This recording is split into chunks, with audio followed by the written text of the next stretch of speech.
It's a dream of mine. If I'd like to cycle the length of Tamil Nadu from Chennai down to the southern tip of India. Do you think that's crazy? Hello, and a very warm welcome to the very first episode of the Urbanlogue Podcast, a dialogue on the past, present, and the future of transport in India. I'm your host, Shreya Gadepalli. With us today is Oliver Ballhatchet, the British Deputy High Commissioner in Chennai, and by his own admission, cycling is in his blood. Thank you very much, Shreya. It's an absolute honour to be the first guest in this podcast series. I presume you've got that from a recent tweet I put out on World Bicycle Day, where I said my father, who he built his own bicycle, and then he had to hide it all around the village where he lived because his father wouldn't allow him to own a bicycle, and so he had to hide it in a different place every night. Until one day it was stolen, so then he built himself a second bicycle. And the irony was that my grandfather, who wouldn't let him have a bike, used to cycle every day, and so up into his 70s, he would cycle 50 miles every day on his bike. And I enjoy cycling as well. I cycled from London to Paris last year with a friend. It's a dream of mine if things improve enough for us to be able to do this, but I'd like to cycle the length of Tamil Nadu from Chennai down to the southern tip of India. And pick up friends along the way from business, from politicians, activists, interview people about climate change, visit schools and universities, visit businesses, visit renewable energy projects. And I'd like to do that next year. Do you think that's crazy? No, that's fantastic. And can I join you? Of course, all the way. Oliver and I have discussed previously how to make Chennai a cycling haven. Not unlike London, that has transformed its cycling landscape in the last 2 decades. The British Prime Minister Boris Johnson, an avid cyclist himself, recently told the British Parliament that the post-pandemic future will be the golden age for cycling. Soon after, the UK government announced a £2 billion package to create a new era for cycling and walking.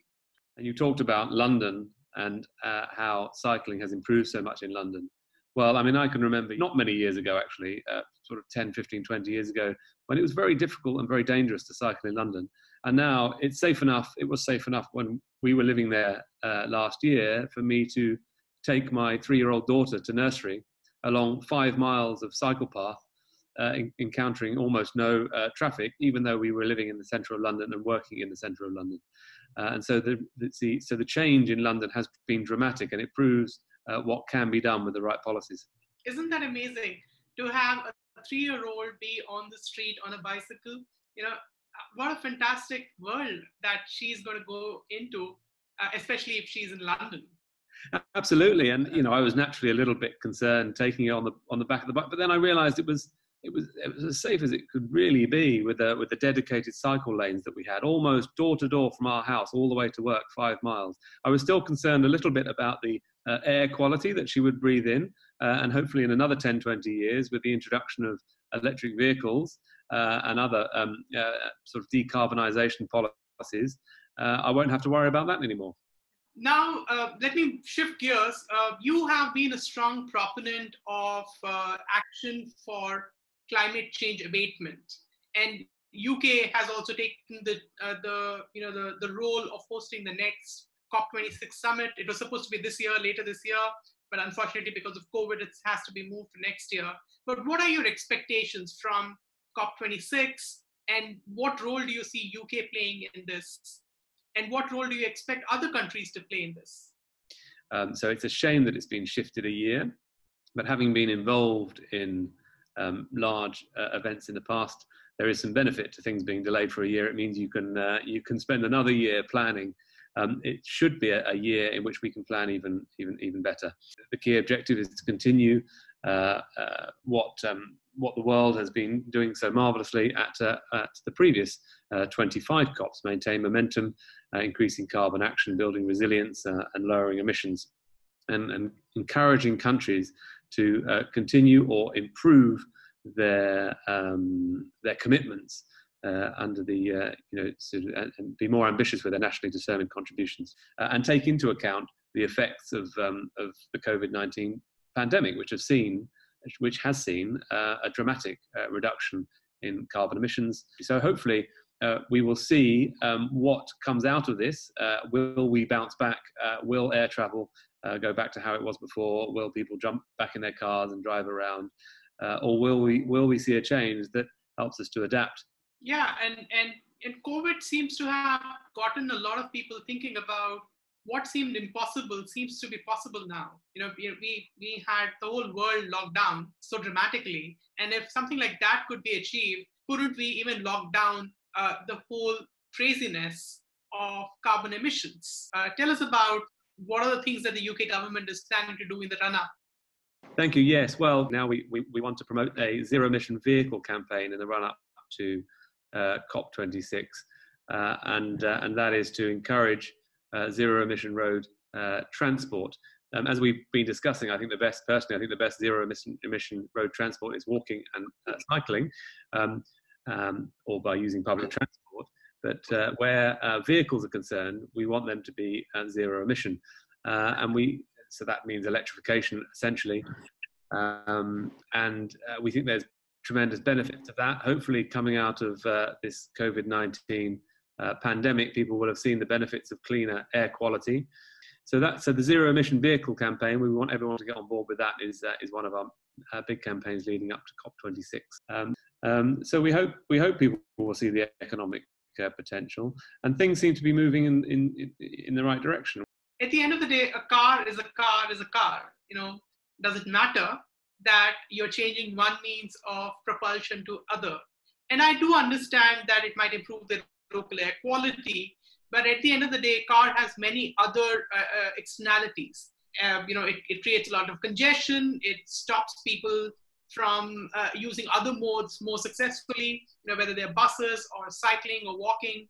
And it's also a road safety threat. And in India, where nearly 150,000 people die each year from road crashes, that might be a big concern that we need to address. So while car usage is fairly small at 5% in India, motorcycle or scooter use is about 22%, and the numbers are growing.